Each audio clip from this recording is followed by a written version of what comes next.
새로울 신, 매울 신, 무엇보다 믿을 신 뉴스 신세계.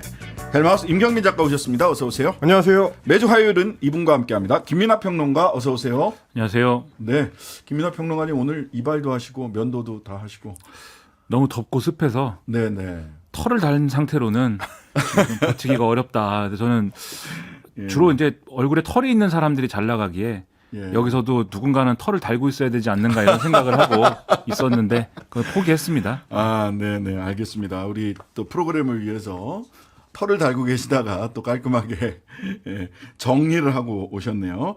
자, 오늘 무척 습하고 덥고 그리고 충청 이남 지역에는 또 비도 또 많이 왔습니다.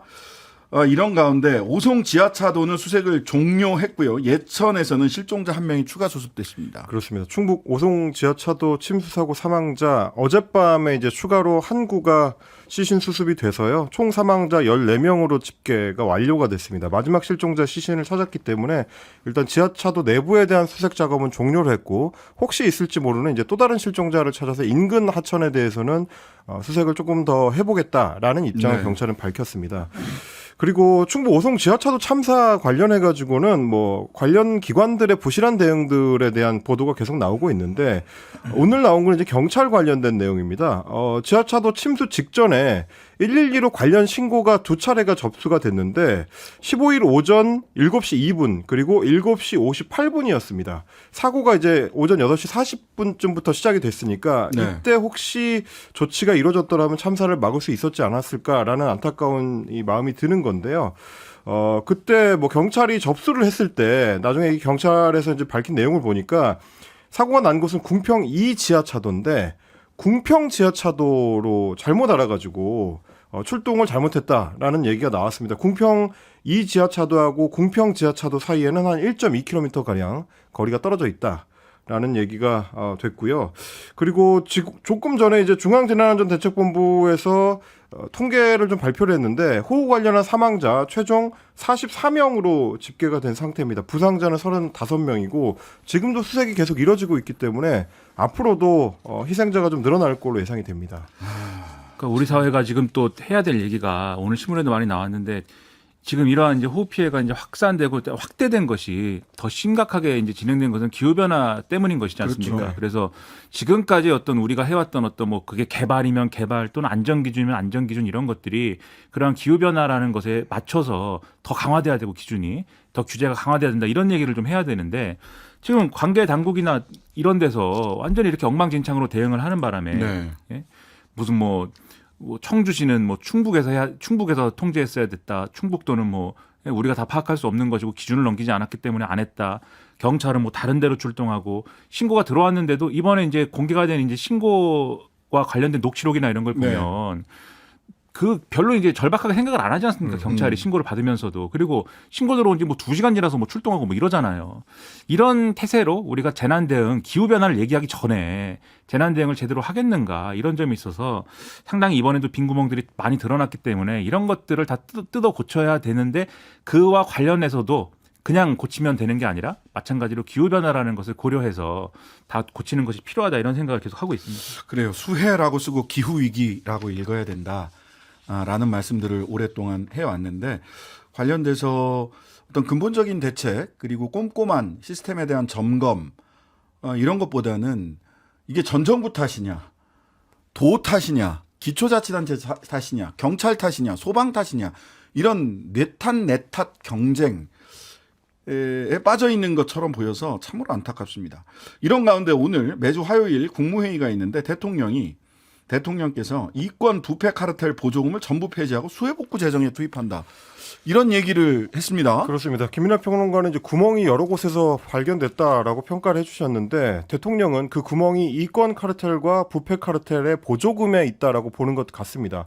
오늘 국무회의에서 직접 했었던 내용 들어보시겠습니다.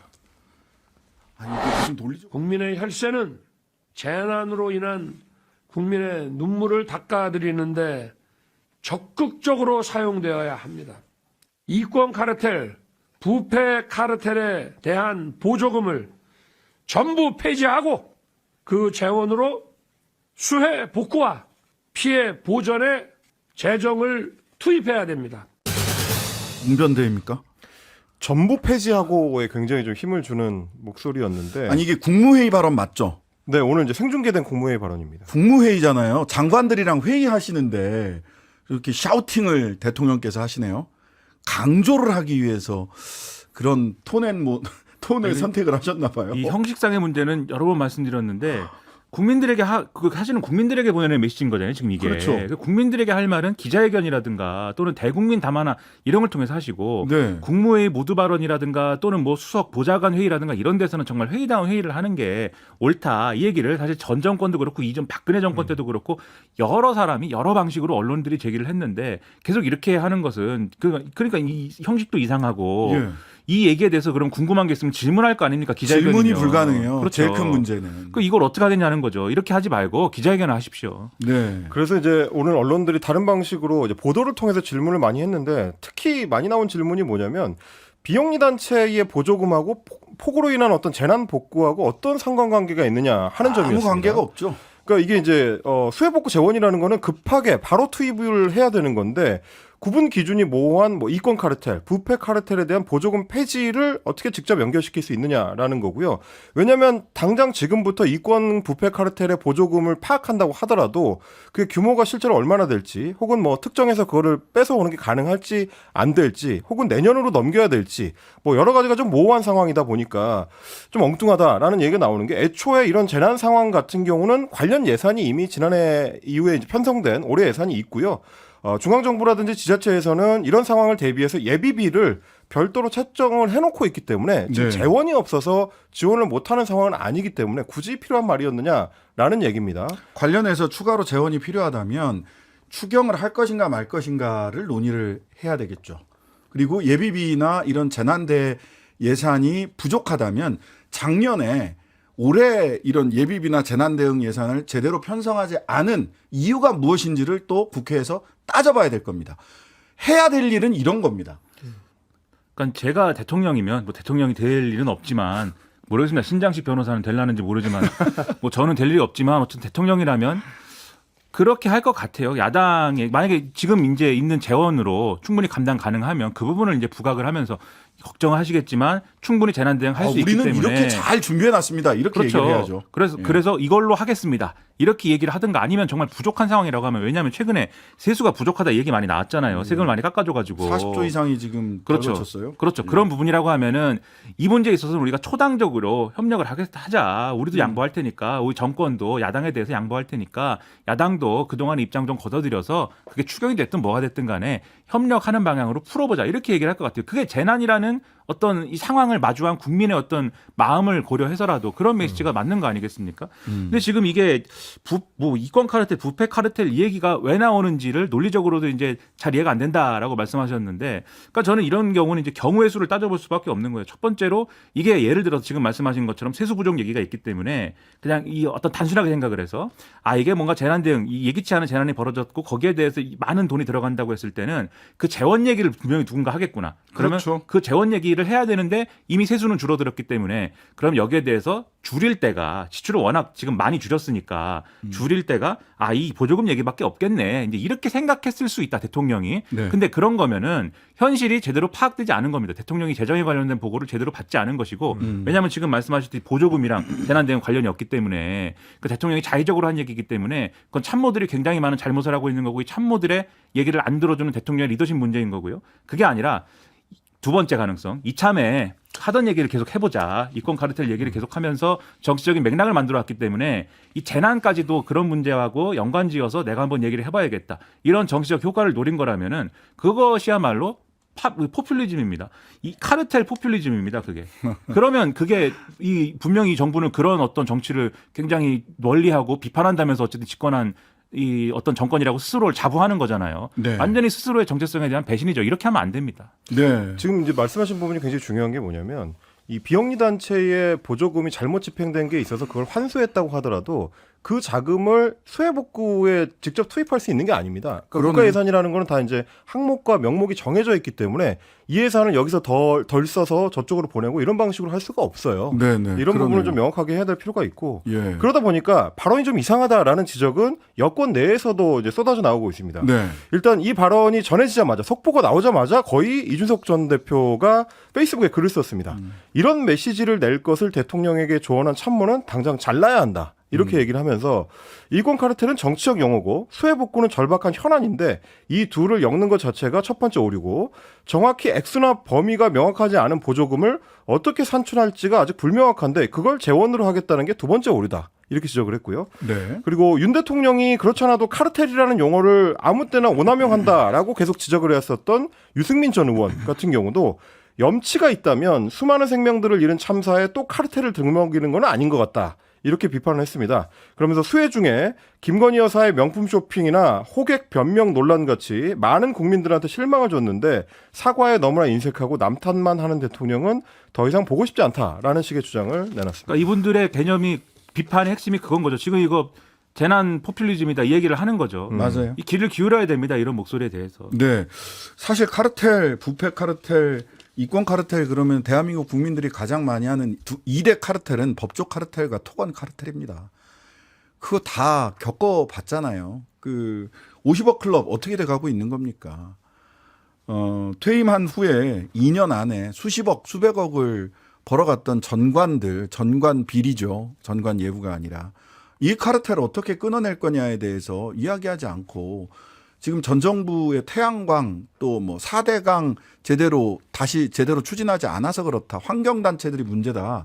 이러면서 시민사회단체와 전 정부 탓으로 수해도 그 원인을 그렇게 넘기려고 하시는 것 같은데요. 글쎄요. 4대강을 재소환하는 게 이게 정무적으로도 대통령실에 유리한 일인지 저는 참 판단이 좀 다르구나라는 생각이 들어요. 지금 심지어 정관이호뿐만 아니라 후관이호까지 등장을 해가지고 그렇습니다. 대법관 후보자가 골치 썩이고 있고 지금 4대강 말씀하셨는데 지금 여당이 주장하는 4대강 포스트 4대강 사업을 해야 된다. 지류지천 사업을 해야 된다. 팩트 체크를 뭐 하셨는지 모르겠습니다. 근데 해야 됩니다. 이게. 왜냐하면 그 당시에 4대강 사업 논란되고 이럴 때 지류지천 정비부터 먼저 하라고 한 게 환경단체예요. 맞아요. 그때는 이명박 정부가 그냥 본류부터 해야 된다고 그래갖고 2011년까지 그냥 밀어붙이고 2011년이 돼서야 정권 말이 돼서야 그 얘기를 한 거 아닙니까? 네. 그러니까는 그런 것에 대해서 맥락을 다 무시하고 4대강을 반대해가지고 마치 홍수가 난 것처럼 얘기하는 거는 그것도 사실을 호도하는 것이죠. 태양광 때문에 홍수가 난 건지 산사태가 난 건지 4대강 사업이 중단돼서 지류지천 사업이 환경단체가 하지 말라고 해서 이번 홍수가 난 건지 한번 전문가 모시고 한번 따져봐야 되겠어요. 예, 팩트체크 한번 제대로 한번 해드리겠습니다. 자유총연맹 얘기가 소위 부패 카르텔, 이권 카르텔 얘기와 함께 동시에 나오고 있습니다. 그렇습니다. 비영리 단체의 보조금을 환수하겠다라고 하면 혹시 자유총연맹의 보조금부터 빼오는 거냐라는 비판이 이제 온라인 커뮤니티를 중심으로 나오고 있는데 그럴 수밖에 없는 게 최근에 이제 한국자유총연맹이 이제 자문위원들을 새로 위촉을 했는데 그 구성원들이 대부분 극우 유튜브 활동을 하는 사람들한테 치우쳐 있다라는 지적이 계속 나오고 있습니다. 근데 이제 오늘 이제 경향신문이 추가로 보도한 내용을 보니까 그렇게 자문위원회 위촉된 사람들이 상당수가 지난해에 있었던 윤석열 대통령의 취임식 때 김건희 여사의 추천으로 초청됐던 관계자들이다라는 얘기였습니다. 이번에 자유총연맹 미디어분과의 자문위원으로 이제 위촉이 된 황경구 애국순찰팀 단장이라는 사람이 있는데 이 사람 같은 경우가 이제 대표적으로 이제 극우 유튜버로 꼽히는 인물이고요. 그리고 짝지TV라는 거를 운영하고 있는 유승민 씨라든지 한동훈 삼촌TV라는 게 있습니다. 이거는 이제 예전에는 우파 삼촌TV였다고 하는데 그 운영자 그리고 이제 극우 유튜버 유명한 분이죠. 안정권 씨의 측근으로 꼽히는 홈런왕 김탁탁이라는 이제 유튜브가 있는데 그 운영자도 자문위원으로 위촉이 됐다라는 얘기고 말씀드렸던 대로 이제 상당수가 김건희 여사 추천으로 지난해 취임식에 초청됐던 인사들이고 그리고 또 상당수가 지난해에 경남 양산에 있는 문재인 전 대통령의 사저 그러니까 평산마을 앞에 가가지고 소위 욕설 소음 시위를 해서 이제 논란이 됐었던 그런 인물들입니다. 게다가 이 인물들이 이제 위촉하는 그 임명식장에 이제 참석해서 했었던 발언들이 대부분 뭐 경기가 어려워지는데 예산을 좀 많이 확충해가지고 차비조로라도 챙겨주면 더 열심히 활동하겠다든지 아스팔트에서 실질적으로 파이팅하는 분들을 위해서 예산을 편성해줘야 되는데 그게 벌금 문제가 있기 때문에 이게 굉장히 좀 큰 데미지다. 이걸 총재님이 그러니까 자유총연맹 총재님이 앞으로 좀 고려해서 지원해 주셨으면 좋겠다라든지 그러니까 극우 유튜버들의 활동비를 대고 그 벌금 비용을 지원해 주는데 국가 보조금이 쓰이는 게 맞느냐? 그게 과연 법정 단체가 할 일이냐라는 지적들이 나오고 있는 겁니다. 여기에 대해서 할 말이 있어가지고 시간이 없음에도 말씀을 드리겠는데 네. 이분들이 유튜브라는 새로운 기술을 장착하고 있긴 하지만 옛날에 아스팔트 우파 뭐 이런 거랑 비슷한 거잖아요 지금. 네.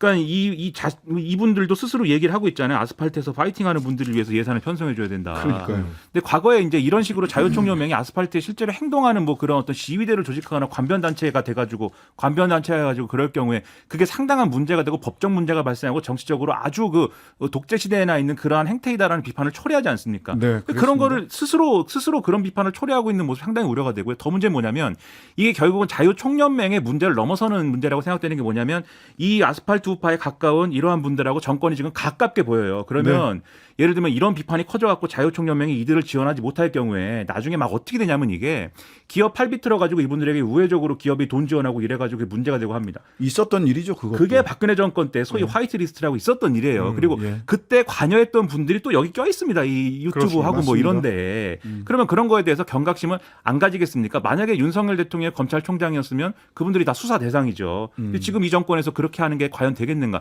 이 정권이 이분들에 대한 판단과 그다음에 태도를 분명히 해야 됩니다. 분명히 선을 긋고 가야지 나중에 이거 정말 큰 문제가 됩니다.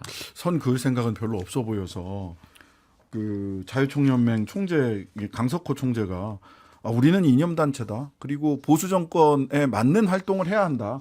이렇게 이 미디어분과 자문위원들 위촉하는 자리에서 얘기를 했어요. 같이 한번 이념단체답게 제대로 해보자. 저는 이념단체 할 수 있다고 생각합니다.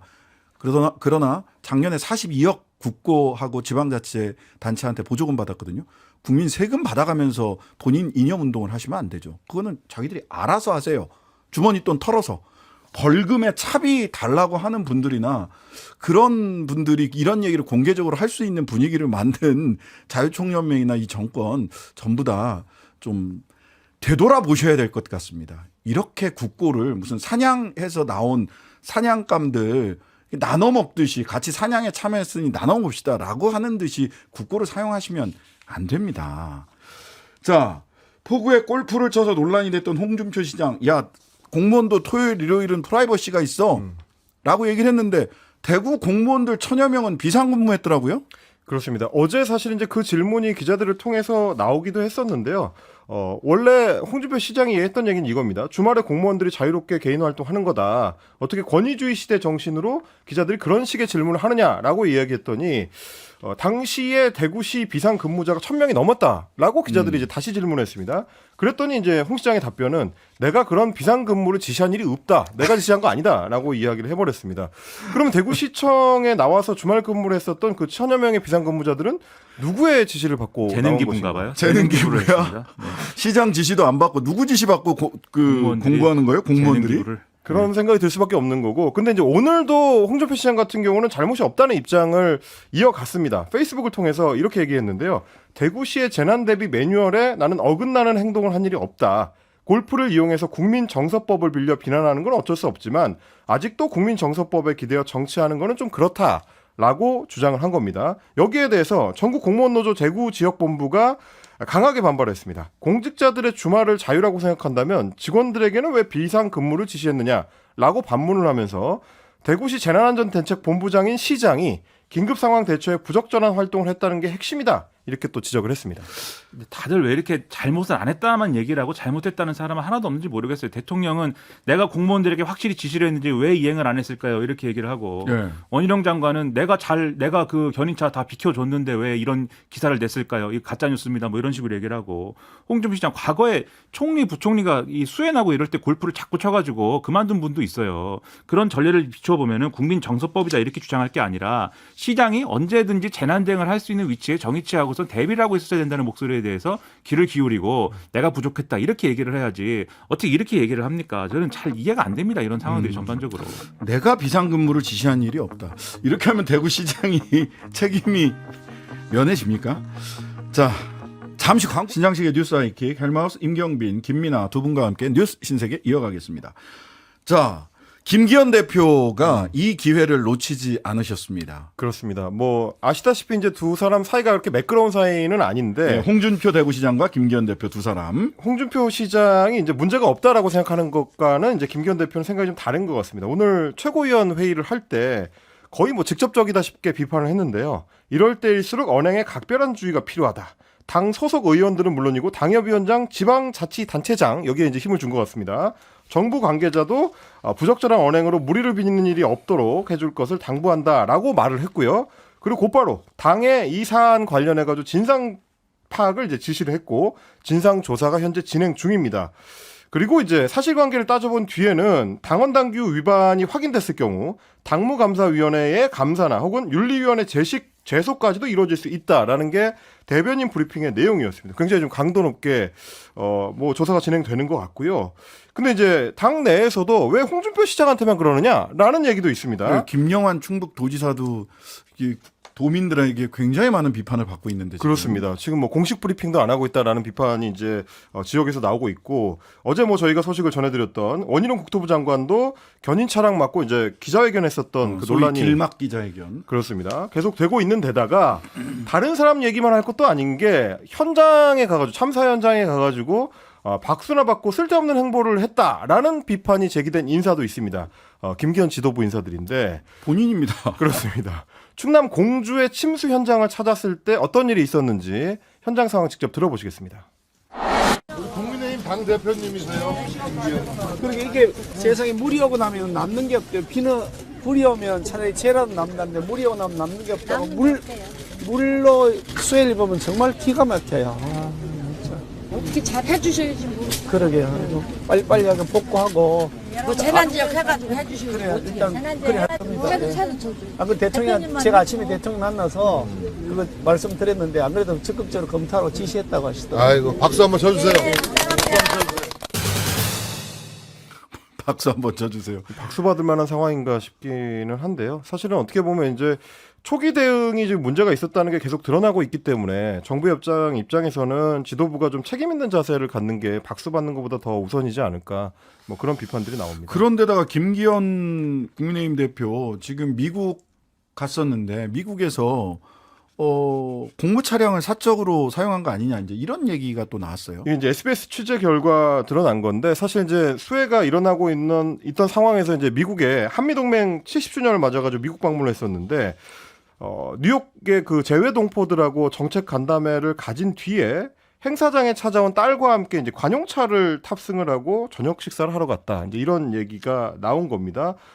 물론 뭐 이제 김기현 대표 입장에서는 밤늦은 시간이었었기 때문에 차량 이동을 하는 게 좀 어려움이 있었고 그래서 이제 어쩔 수 없이 이제 이용했다라고 이야기는 합니다만은 이게 결국 이제 관용 차량을 개인적인 목적으로 이제 사용을 하고 거기에 이제 사인이라고 할 수 있는 딸을 태운 거 이게 좀 문제 아니냐라는 지적은 나옵니다. 네. 그러니까 자신을 포함해서 형평성에 맞게 엄단한다라는 자세로 접근을 해야 정치적 해석이 안 나옵니다. 홍준표 시장에 대해서 이제 그렇게 하면은 이제 여의도 호사가들 무슨 얘기하면 뭐 공천 영향력 이런 거 얘기하기 시작해요. 이제 거기서부터는. 그렇죠. 예. 그러니까는 그런 얘기가 아닌 것으로 하시고 그다음에 이 재난 현장에 갔으면은 저는 둘 중에 하나를 해야 된다고 봐요. 정치인들은 구체적인 이 뭔가 안을 가지고 설명을 하든지 그렇죠. 어떻게 지원하겠다라든지 뭘 하겠다라는 걸 갖고 설명을 하든지 아니면 정서적인 공감을 원하는 것이면 확실하게 그거에 대한 진정성을 증명을 하든지 제가 볼 때 역대 정권에서 두 가지 정도 사례가 떠올라요. 박근혜 정권 때 이주영 해수부 장관 있지 않았습니까? 처음엔 욕 많이 먹었는데 거기도 수염도 안 깎고 거기 눌러 앉아 있으니까 진정성이 통하잖아요. 그렇게 그렇죠. 하든지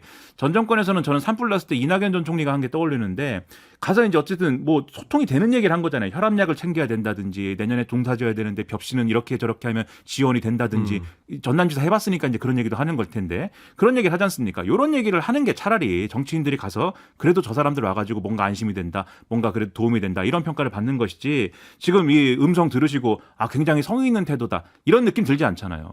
박수를 쳐라. 성의가 있는 것이 아니지 않습니까? 이런 태도는 지양을 해라 이렇게 말씀드립니다. 자, 그 서울 양평 고속도로 흔히 이제 김건희 라인, 김건희 도로라고 얘기를 하는 여기에 도대체 그 강상면으로 가는 대안에 교량과 터널이 몇 개인지 문서마다 좀 달라요.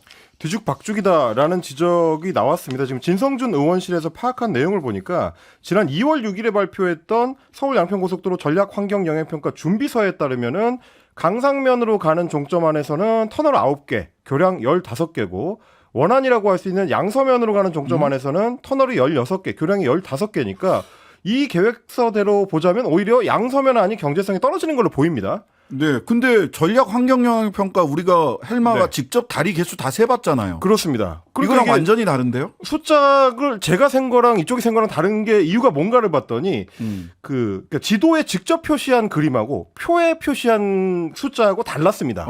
이게 일단 하나가 문제가 되는 거고 또 하나는 2월 달에 발표한 이 준비서하고 6월 달에 공개한 전략 환경 영향 평가 초안, 평가서 초안하고 숫자가 또 다릅니다. 그러니까 두 개의 문서가 숫자가 다른 건데 이 초안에서 보면은 강상면 안에 교량이 11개, 터널이 10개가 증가하는 걸로 돼 있어서 그렇죠. 그러면 강상면 안에 경제성이 또 떨어지는 걸로 나오는 거기 때문에 그러면 어느 문서가 더 정확한 거냐 혹은 문서가 업그레이드 될 때마다 숫자가 이렇게 들쭉날쭉으로 많이 달라져도 되는 거냐 그리고 동시에 터널의 숫자나 교량의 숫자가 표에 표시한 거랑 지도에 표시한 거랑 달라도 되는 거냐 이런 지적들이 나오는 거고요.